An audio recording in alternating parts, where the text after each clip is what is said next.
할렐루야. 좋으신 하나님께 영광 올려드립니다. 여러분 모두를 예수님 이름으로 축복합니다.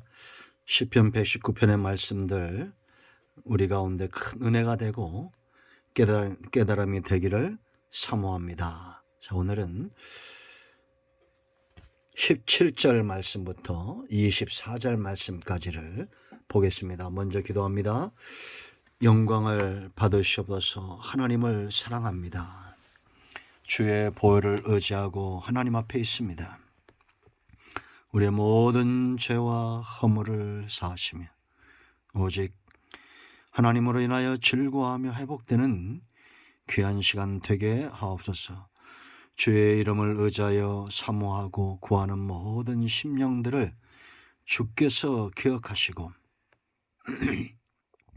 하나님의 영광에 쓰임받기를 원합니다. 시편 119편의 말씀들이 우리 가운데 열려져서 이 보화와 같은 말씀, 이 말씀을 읽고 듣고 묵상함으로 우리의 생명이 새 힘을 얻고 하나님의 선하신 뜻 가운데 서는 귀한 시간 되기를 원합니다. 종을 낮추시고 겸손하게 하시고 오직 말씀의 도구만 되게 하옵소서. 예수님 이름으로 사모하며 기도합니다. 아멘. 자, 17절 보겠습니다. 주의 종을 후대하여 살게 하소서. 그리하시면 주의 말씀을 지키리이다. 내 눈을 열어서 주의 율법에서 놀라운 것을 보게 하소서. 24절 주의 증거들은 나의 즐거우며 나의 충고자이니이다. 아멘. 이 말씀이 우리 모두에게 큰 은혜가 되기를 축원드립니다. 성경 말씀이 귀한 것은 보화와 같은 이 말씀이 왜 저와 여러분 삶 가운데 보화가 될까요? 하나님의 입에서 나온 말씀이기 때문이다. 그러므로 이 말씀의 가치를 알아가는 순간부터 우리의 삶은 달라집니다. 집안에 금은 보화가 가득한 사람은 염려와 근심이 있지만 그 중심에 하나님의 말씀이 그 보고에 가득한 사람은 담대함이 있습니다. 평안이 있습니다. 세상이 줄 수 없는 즐거움이 있습니다. 자, 24절 주의 증거들은 나의 즐거우며 나의 충고자입니다. 충고자이다 라고 고백합니다. 여러분, 과연 누가 말씀을 통해서 이렇게 즐거움을 삼고 하나님의 말씀을 충고자 내 길을 인도하시는 가이드와 같은 그런 역할로 말씀을 사모할 수 있겠습니까? 그 세 가지 원리가 있습니다. 첫째는 겸손함이 중요합니다. 17절 보세요. 주의 종을 후대하여 살게 하소서. 그리하시면 주의 말씀을 지키리이다. 이 말씀을 오해하면 안 됩니다. 하나님께서 나를 후대하고 살게 하셔야 내가 주의 말씀을 지키겠습니다. 이런 조건부가 아닙니다. 이는 겸손한 태도입니다. 그 앞에 뭐라고 했습니까? 주의 종이라고 그랬죠. 자기를 종으로 낮추는 겸손한 자세, 하나님 앞에서 자기가 종처럼 연약한 존재인 걸 안 거예요. 그래야 주인의 후대하심, 하나님의 은혜와 긍휼과 자비가 자기에게 주어질 때에 이 말씀에서 떠나지 않을 수 있다라는 그런 겸손함으로 기도하는 겁니다. 여러분, 하나님은 이런 종의 위치에 앉아있는 사람을 외면하실 수 없습니다. 그들은 하나님의 긍휼을 체험하게 될 것입니다. 그러므로 여러분, 하나님의 은혜와 긍휼하심을 사모하기 위해서 종의 자리로 내려가십시오. 주인의 음성이 곧 말씀이고 계명이고 성경입니다.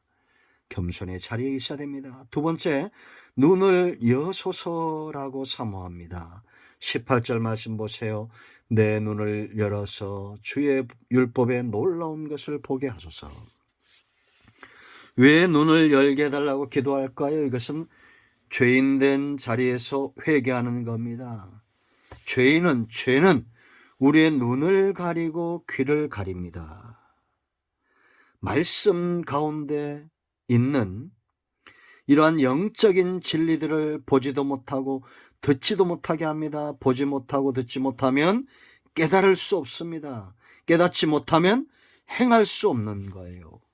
그래서 시인은 지금 죄인된 자기의 눈을 열어달라고 죄인의 자리에서 사모하는 겁니다. 여러분, 말씀을 읽어도 깨달음이 없고 말씀을 들어도 졸리기만 하고, 그럴 때 우리의 눈과 귀가 감겨 있다는 걸 알아야 됩니다. 그러면 눈부터 떠야 됩니다. 회개해야 됩니다. 하나님은 그들에게 충고자가 되어주실 것이고 그들의 길을 밝히 보여줄 겁니다. 세 번째는 사모함이 있어야 됩니다. 사랑하면 듣게 되어 있습니다. 사랑하는 자의 말에는 토를 달지 않습니다. 사랑하는 자를 염려와 근심에 빠뜨리지 않습니다. 하나님은 자기를 사랑하는 자를 가만히 두지 않습니다. 19절 말씀 보세요. 여러분, 어떤 사람이 과연 하나님을 사모하게 될까? 나는 땅에서 나그네가 되었사오니 주의 계명들을 내게 숨기지 마소서. 이건 이런 의미입니다. 세상에서 나는 나그네와 같고 하나님만이 내 사모하는 분이시니 그 계명을 내게서 숨기지 말라는 겁니다. 나그네와 같은 인생에 오직 말씀만이 길잡이가 되는 겁니다. 그러니 얼마나 사모함이 있겠습니까?